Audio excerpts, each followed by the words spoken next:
One of the clearest signs of a strong generational leadership is the willingness to set a boundary for themselves, especially when stepping back feels a lot harder than staying in. In today's episode, you'll hear how one family is preparing for thoughtful succession by setting a firm date and letting everyone know about it for accountability. It's a rare blend of clarity, humility, and discipline, and just one of the many tools and guardrails they're using to ensure that they make this succession a success. You'll also get to hear the tensions they're intentionally holding and leaning into as part of the transition process, and what it feels like from the perspectives of both the founding generation and the next generation. And of course, Henry joins us with his questions about how to build in a way that truly serves your neighbors. All this and more coming up on this episode of Building Unbreakable Brands. Welcome to Building Unbreakable Brands, the podcast where we talk to business leaders with a generational mindset. I'm Meghan Lynch. I'm an advisor to family businesses and CEO of 6 Point Strategy, which helps generational brands honor their past while evolving for the future. My guests today are Everett and Jack Dowling of Dowling Company. Everett has been running his family's real estate development firm on the island of Maui in Hawaii for over 33 years. Jack serves as acquisitions director and will be succeeding his father as the second-generation leader of the firm. Dowling Company focuses primarily on building residential communities ranging from affordable to luxury housing. Welcome, Everett and Jack. So excited to have you guys on the show. Thank you for having us. Happy to be here. Thanks for having us. I'd like to start off with a little bit of history, even pre-Dowling Company, because I know, Everett, you've shared with me in the past that part of your motivation in building Dowling Company came from seeing the impact of another family business that your family had. Can you tell us a little bit about that history and how it maybe shaped your business for doing things a bit differently in this company? My grandfather started a sign company in Virginia, and that company survived for 65 years. And it was primarily electrical signs. Well, initially it was electrical signs, and then it transitioned to, over the decades, to billboards. And it was a strong company. It had good market share, had a good team, financially it was sound. And my grandfather really, I don't think it was just a different generation. At that time, there weren't as many programs regarding family businesses or succession planning, and he loved what he did. He was doing it up until literally up until the day he got hit by a car. And when that happened, it took him out of commission for good. He was in a coma for 9 months, and so he never really got around to doing any real tax planning or succession planning. 2 years later, my father passed away very young. He passed away at 58, and I was already in Hawaii and created, I call it Dowling Company version 2 here in Hawaii. So, the family just never got around to thinking about succession, never made any tax plans watching that company implode, not due to external factors such as market share or financial or macroeconomic issues. I really want to build something that lasts. So when Jack expressed interest in coming in the company, I was overjoyed by that, and we went to work trying to figure out how to make sure what happened with the Dowling Company in Virginia doesn't happen with the Dowling Company in Maui. Yeah. And Jack, do you see, do those stories or that experience of your family, do you see that playing out in how you guys work together now, or how you're approaching the idea of succession in the future?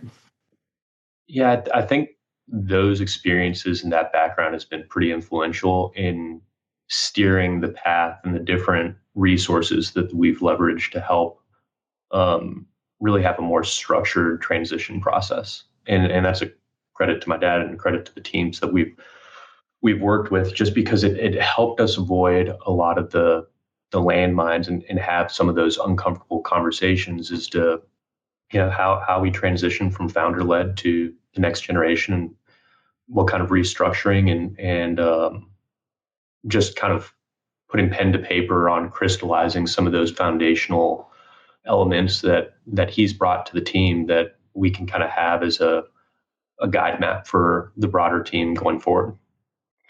I know one of the big pillars that the company both is founded on and operates on are your company values and how those show up in day-to-day like culture and behaviors, and that those are kind of a part of how you guys do business. Can you talk a little bit about how the values of your company influence either how you approach operating day to day or how you're thinking about the future?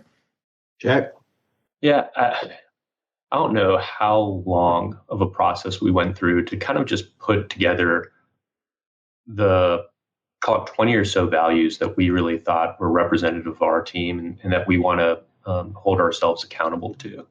And we went through a formalized process. I'll pull it from the wall here, but it ultimately took the form of kind of the Dowling Company way. It's this pamphlet that we have that has our 20 or so values that we think are representative of the company. And ultimately, we try to remind each team member and ourselves of these values and make sure that we're carrying ourselves day to day, both internally and externally, with the stakeholders that we deal with in a way that is reflective and holds true to these values. So my dad does a good job. Dad, what's that board that we installed in our office? It's kind of like an old 1960s airport flight display board. It goes click, click, click, click, click as the flight times change. But that message board, we put up new messages every week to focus on one of our behaviors that we want to reinforce, or the company's mission. I walked by this morning and the company's mission statement's up there this morning. But it's, in addition to those behaviors that Jack referenced, we also kind of did a deep dive and a lot of discussion over a period of maybe the course of a year, just what's important to us as a family and what we as a family try to represent.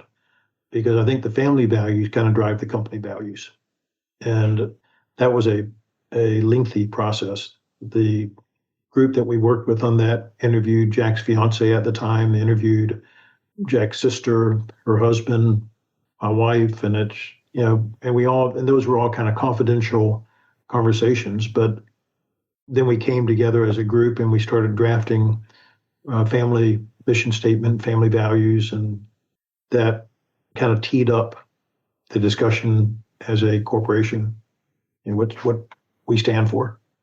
Was there anything that surprised either of you in that family values conversation, like something that you agreed on more than that you didn't expect, or something that kind of emerged from that? Yeah, I think one of the things that surprised me, because we had those individual interviews, which none of us were privy to what any of the other interviewees said, but there was a kind of data gathering process as well, where we each shared our top 4 values and we put it into a schedule. And the consistency was really surprising and encouraging. I thought that the way we each individually viewed kind of our family unit and some of the things that we really hold dear in terms of just the way we interact with one another and others, that there was a lot of consistency there. And I thought having that knowledge going forward and leading into this process was kind of a good centering and anchor point for us. Dad, anything you would add? No, it really came down to 4 things for us. And to remember it, I just think of hi ho. I know. Hi ho, off to work we go. But humility, integrity, hard work, and opportunity.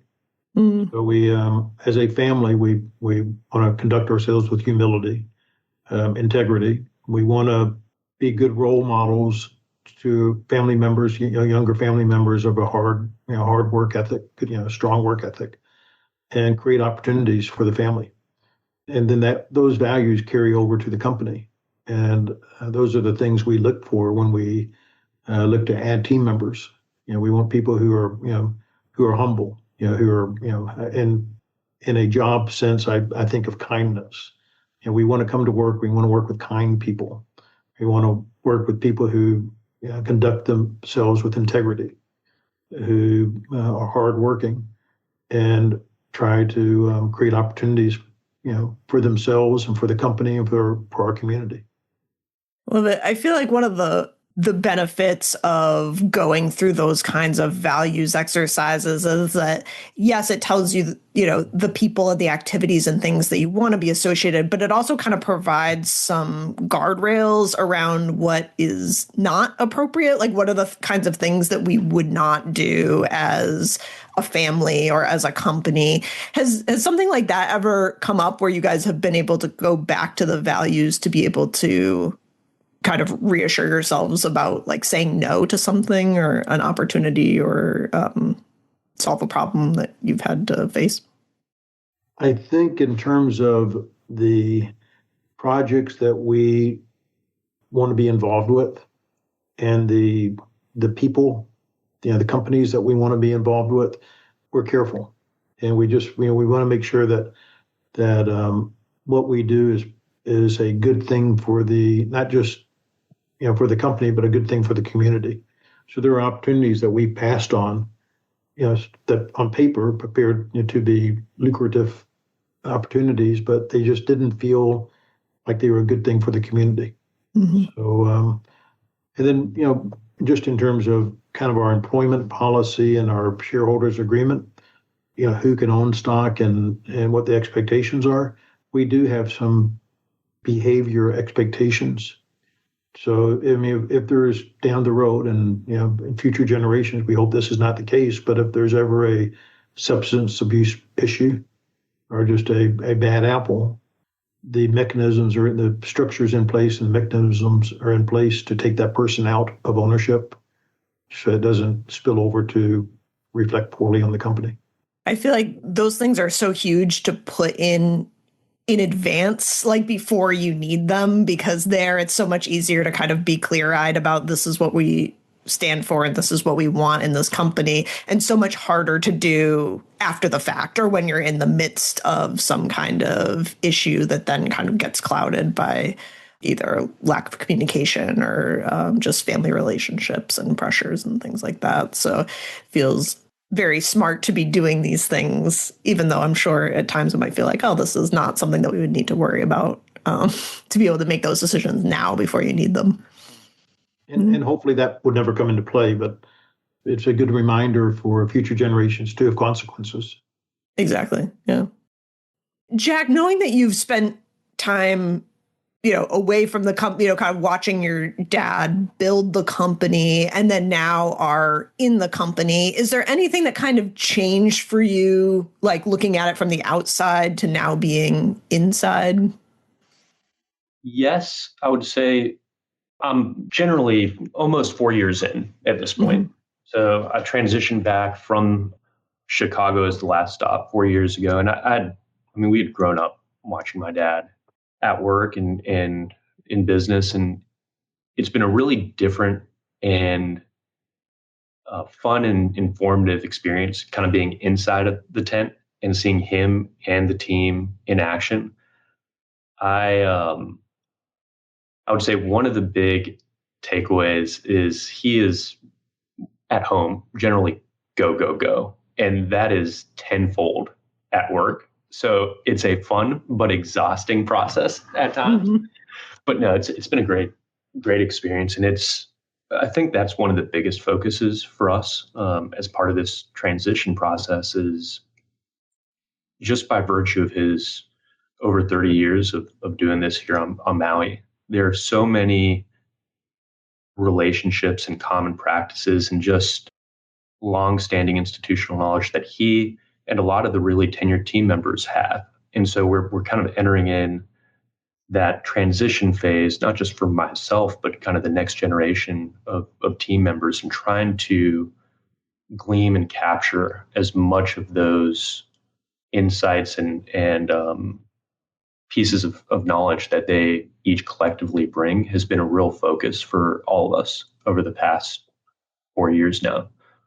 So yeah, it can be especially hard when you have people who've been doing it so long and are passionate about it, kind of like live and breathe the work, that it almost becomes like second nature to them. And it becomes really hard to unpack what they're doing because it's so many different considerations all happening simultaneously. So it's hard to kind of glean out like what are the different pieces of this that I need to know and learn. How have you guys been approaching that to try? Has it just been watching, kind of observing what happens and kind of learning it yourself, or have you guys taken a different approach? I'll tackle that one first. My dad has been very intentional about almost setting aside time from the day-to-day tasks and projects that we're all working on to really hone in on getting out in the community and building each of our own relationships. And so for me personally, that has taken the form of getting involved in nonprofits and local organizations and kind of peer groups. And collectively, that we are all pretty busy right now. And so having that intentionality and kind of long-sighted vision to understand the long-term benefits of forming those relationships today, while I can still lean on my dad and others on the team, I know that'll serve us well long-term. And so it's been a good reminder and nice to have his voice as just stressing the importance of forming those relationships today. Dad, anything you would add to that? I think that was a good answer. No. Good.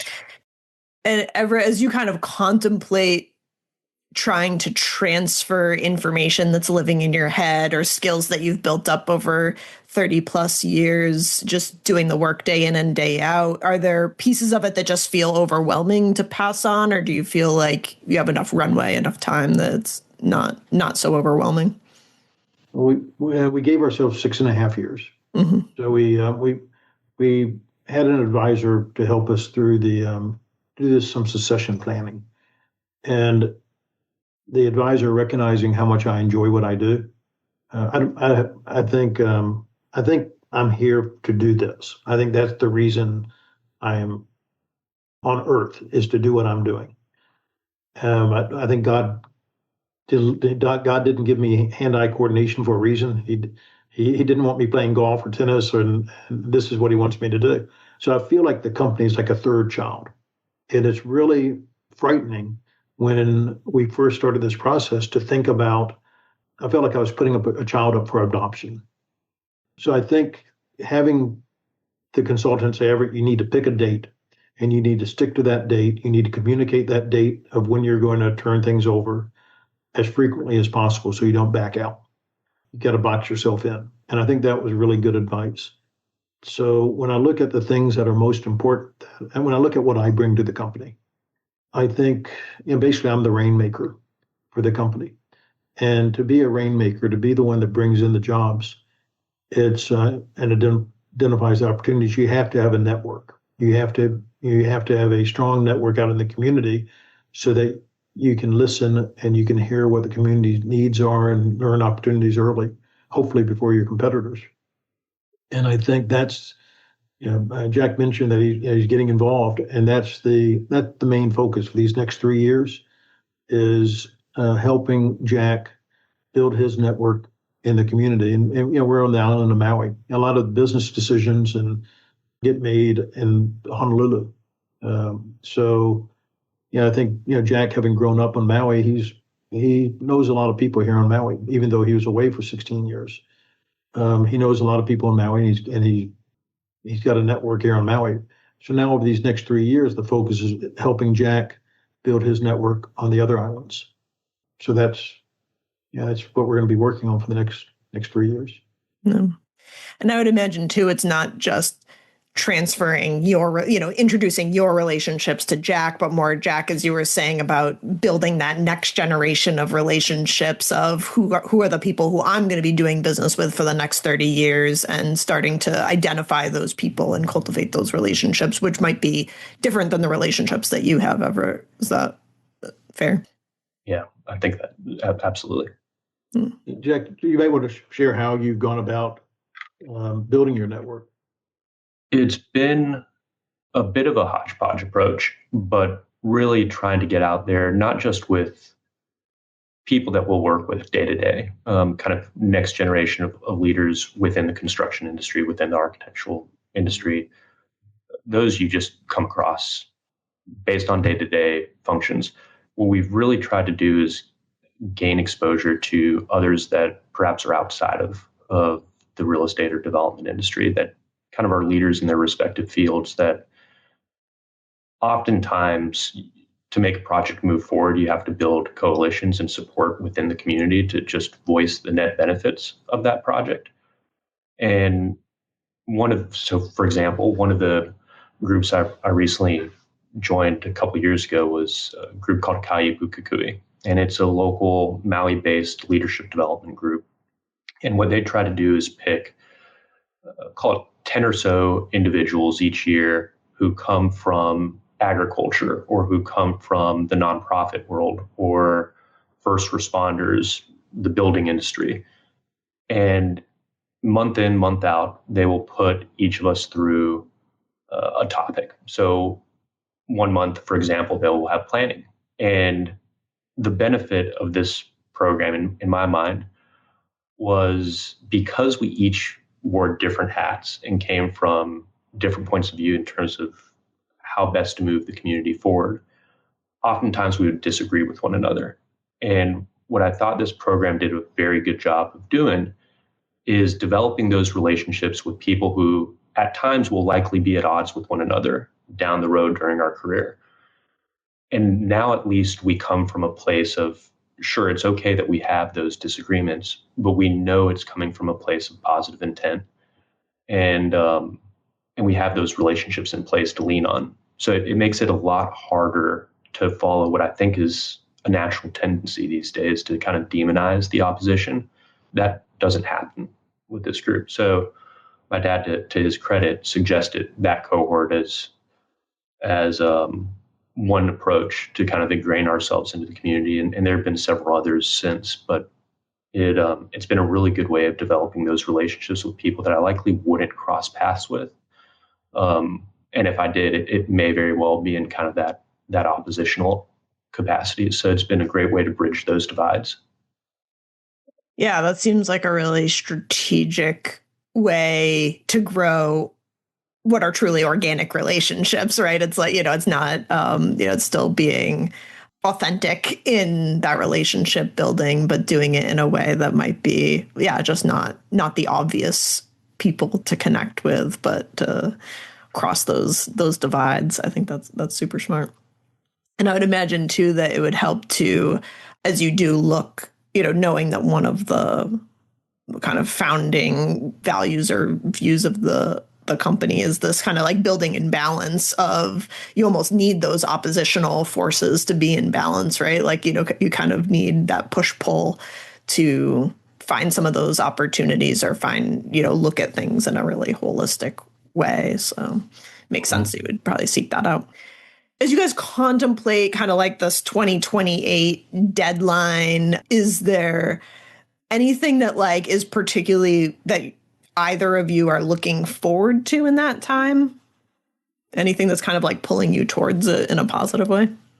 Oh, no, I'm enjoying the time getting to work together just because there's so much growth that needs to happen, but it's also just enjoyable. We both bring very different working styles. And so it's been personally rewarding to be able to see him in action and some other team members that are soon to retire. And so I'm kind of treasuring these moments, and there's a little bit of anxiety is too negative. You recognize the value that first generation leadership brings to the table and kind of the entrepreneurial experience. And so my dad mentioned, we started the 6.5 time horizon, and he has held true to that and communicated it to the broader team, the community.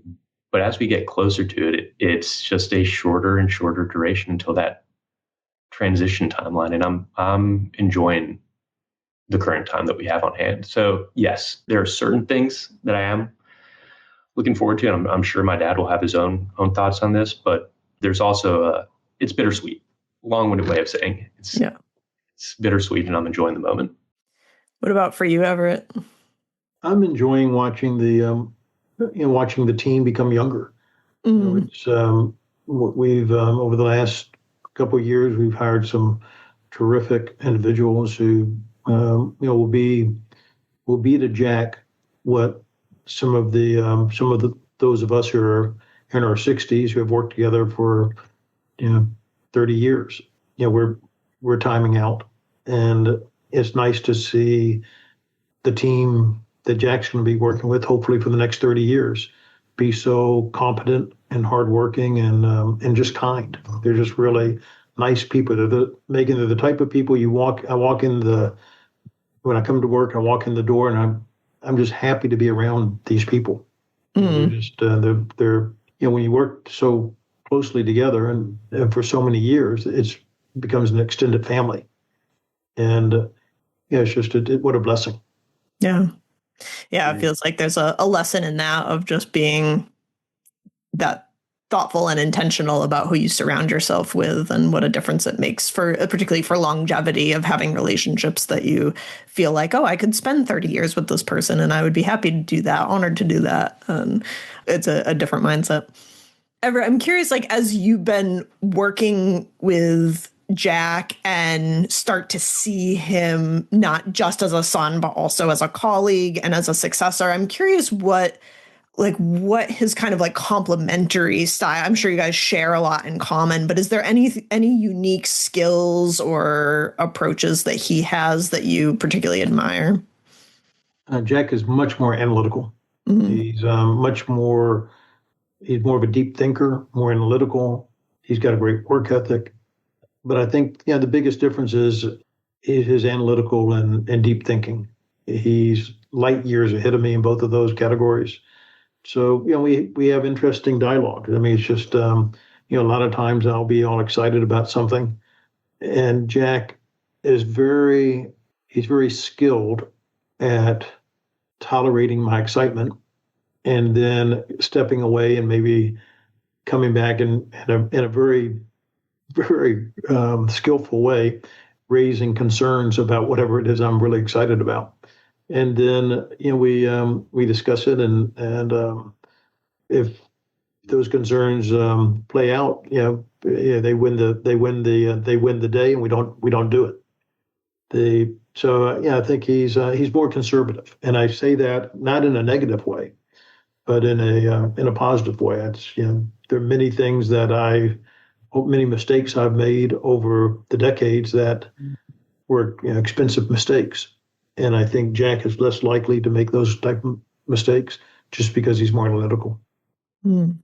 As you think about kind of where the company was in its first 30 years and what it might need for the next 30, do you see that more analytical mind like serving the next phase of the company well? Or do you feel like Jack's going to need that like energetic person to kind of ping pong off of in the future?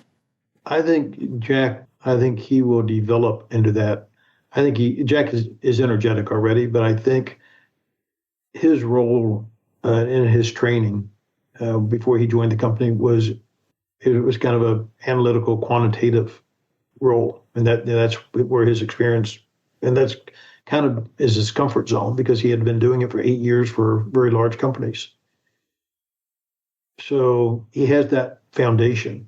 But I think as he transitions out of that role and he shifts that to others, then that frees up his time to be more of a hunter and to go out and hunt for the opportunities. And I'm very confident that he'll be good at that. No. Jack, what about you? Anything that?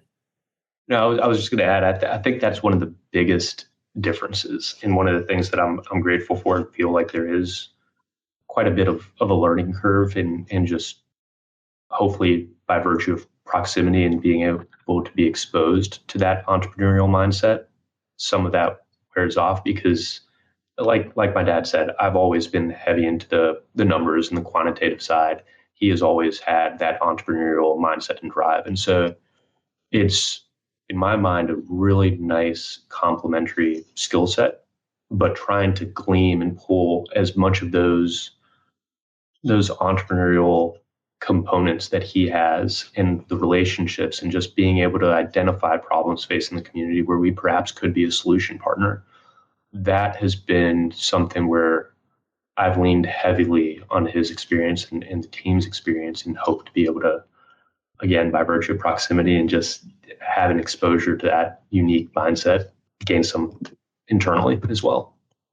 Yeah, I think it is one of those fun things to also see how, like, the next generation does these same functions, but just maybe in a different way or in a different approach. You can still find opportunity, but maybe approach it through more analytical means, or, leverage your strengths as well. So it should be fun to see that develop as you go. Yeah. I mean, you both have talked in different ways about this, like, challenge or tension of loving the work, enjoying collaborating with each other, but still finding ways to both learn and also let go at the same time.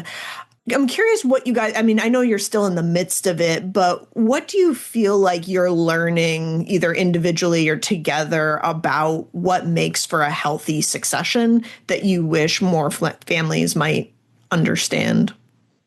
I think talking about the tough issues, not being afraid to raise those issues out of fear that someone's going to have their feelings hurt or be angry, or we're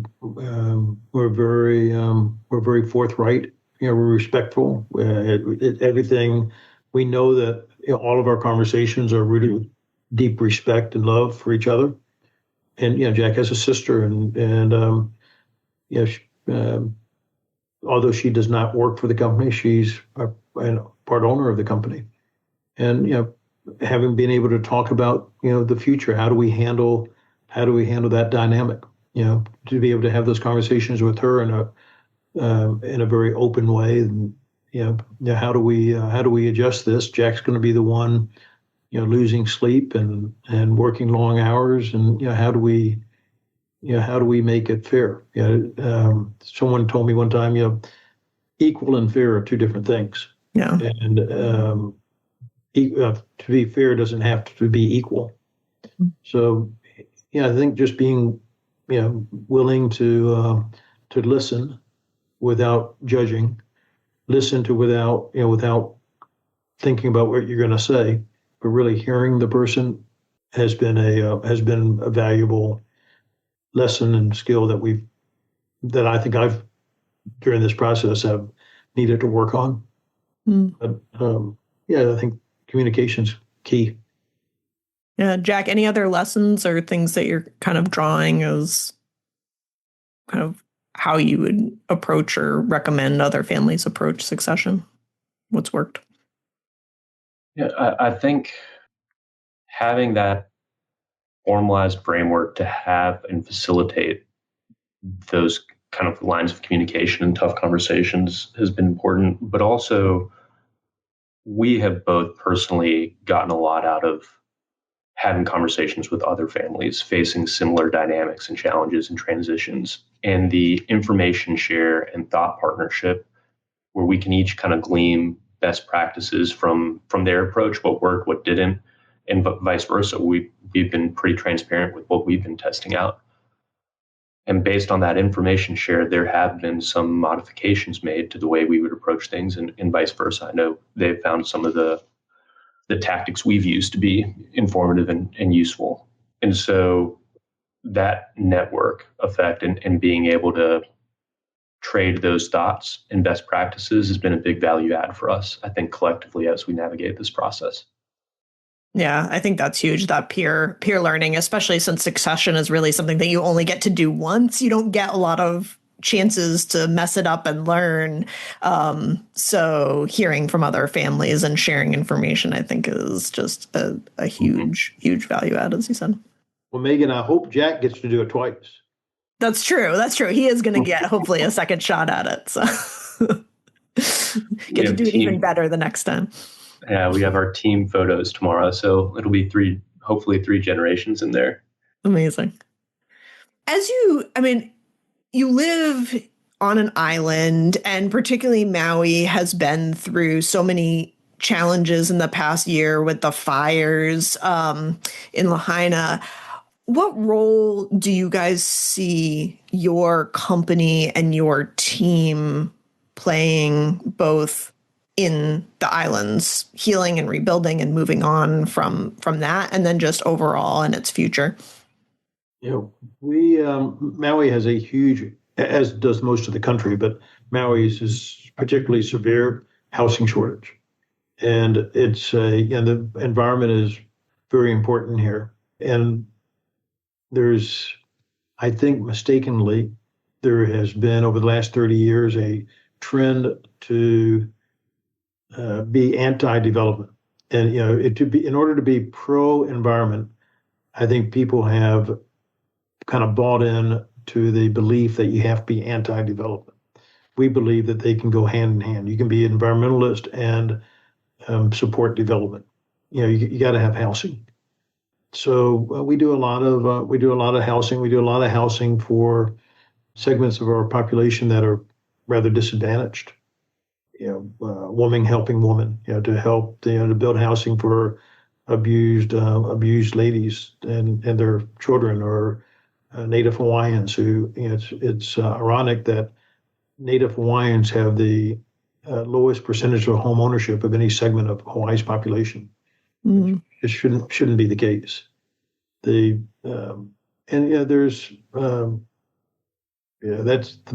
now that's the bulk of the units we're building, and we've got about 1,400 units in the pipeline.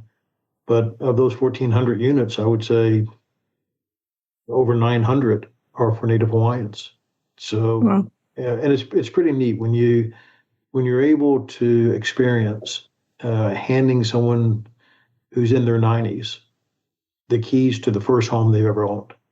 No. I mean, it's chicken skin goosebump type experience. And it really makes it. It drives home the message and drives home the purpose to the whole team of why we do what we do. Is there anything about being a family business or a generational company that you think uniquely positions you to help be a part of some of the solutions to these problems? I do. I think it's they know they can trust us. They know. I think it does two things. One, in terms of attracting talent, people know that there's a future. When without Jack, I don't think we would have been able to recruit some of the people that we've recruited over the last few years. But with Jack, they know that this company is going to be around for. When Jack joined the company, I said, Jack, you're punching your time card for 35 years. Make sure you want to do it. But they know that there's a future, and I think when we build things in the community, they know that we're not going anywhere. This is our home. We're going to stand behind what we do, and we're going to do it right because our reputation is at stake. Every project, it's easy to build a reputation, but you can screw it up with one project. Jack, anything you want to add to that? I would just add to that we're big believers of the idea that you are who you surround yourself with. And to add to my dad's earlier point, the team really is the driving force for us. I mean, we're blessed to work alongside them. And one of the things that I think is additive in terms of the role we could potentially play in light of the challenging times Maui faces is that pretty much everyone on our team is born or raised here on Maui and has deep local ties. And so to my dad's earlier point that this is our community, this is our home, we're here for the long haul. Same holds true for everyone on the team.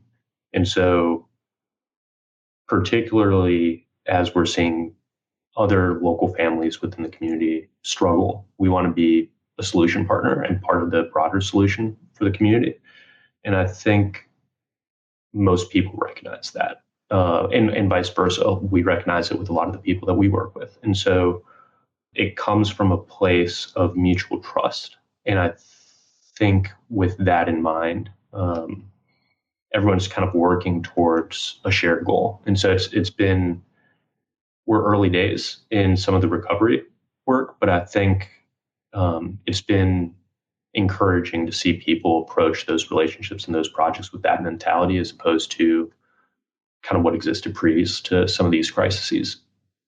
As you guys think about the word legacy, like what does legacy mean to each of you, both for the business and also for your family? I think it's about leaving behind something that will outlast both of us. And as I'm thinking about that, being kind of a new father, new to the community, and early in my career, thinking about kind of what I want to add to Dowling Company's legacy and what we leave behind. I think it's the way we do things, the way we approach what we do here at the company, as well as within the community. And I really like the expression you kind of stand on the shoulder of giants. And I feel like that's true. And I hope that, over the coming 30 plus years, we're able to build on that legacy and just continue to add to those contributions, not just internally within the team, but more importantly to the community and to our home here on Maui. So that's kind of how a very unrefined way that I would think about it. Dad, what do you think? I think it's living by those values. I think it's living by those. I think the legacy isn't money. The legacy isn't, hard assets or buildings or whatever. I think the legacy is the values, and I think I think the legacy is hopefully and will be the hi ho, the humility, the integrity, the hard work, and opportunities that we've created for others. Love it. You're listening to Building Unbreakable Brands, the podcast all about brand stewardship and crafting an enduring legacy. I'm speaking with Everett and Jack Dowling of Dowling Company. And now my son Henry is here to be the voice of the next generation with some questions for the Dowlings. Hi, Everett and Jack. Great to meet you. Nice Hey, Henry. Nice to meet you. We were just in Maui and we loved it. What's your favorite spot or thing to do on the island? Dad, you take that one first. I like e-foiling. I like getting out in the water and getting a few feet above the water, and sometimes you're out there and you see turtles or whales, and it's nice to be in the water, then look back at the beautiful mountains and beautiful Maui beaches. Yeah, I remember when I was there, I saw some turtles. Pretty neat, aren't they? Yeah, they're really cool. So, how do you decide what kind of buildings or homes will really help the people who live on Maui, not just the people visiting? We do a lot of listening.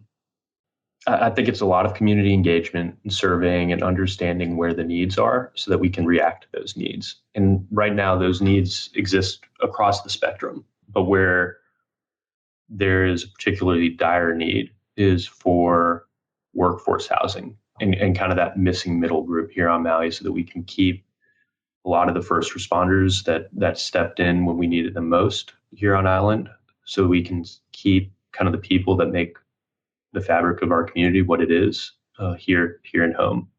So we try to serve all areas of the spectrum, but that's one area in particular where we're hyper focused on right now.